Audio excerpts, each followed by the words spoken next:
If you're new to the subculture in any way, or you're a fresh-bloomed little baby bat, I want to show you this meme and explain to you what it means. There are many people that put on goth events, and you'll see flyers for the goth events, and they'll be very specific about the music involved. They'll say goth music, but they'll get even more specific. They'll say post-punk, dark wave, ethereal, and then you'll go there expecting to hear those types of music because it was advertised on the flyer.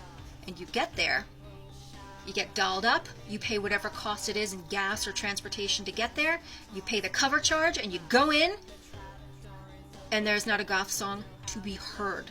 They're playing Korn, they're playing Manson, they're playing nu metal. They might play like one industrial song, or maybe a whole industrial set, but there is not a single goth song to be heard. This one is something that commonly happens, and it happens to people who are even seasoned veterans within the subculture.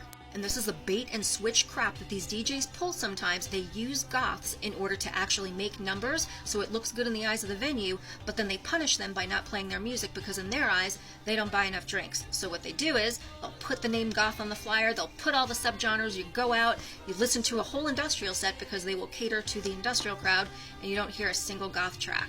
So that is what this flyer means. So even though you made it to the subculture, you bypassed all the misinformation out there, sometimes there's still going to be people that try to misguide you, and this is something that refers to that. Once you start congregating within your local scene, you start attending events and things like that, you really start to learn the people who do these kinds of things. And that's when you really learn to bypass them. But every now and again, they kind of sneak one in on you, and then you're like, oh, this looks like a fun event. You go, and you're like, I am listening to a fucking techno remix of Cradle of Filth. I would rather eat my boots right now because that would be far more preferable than this.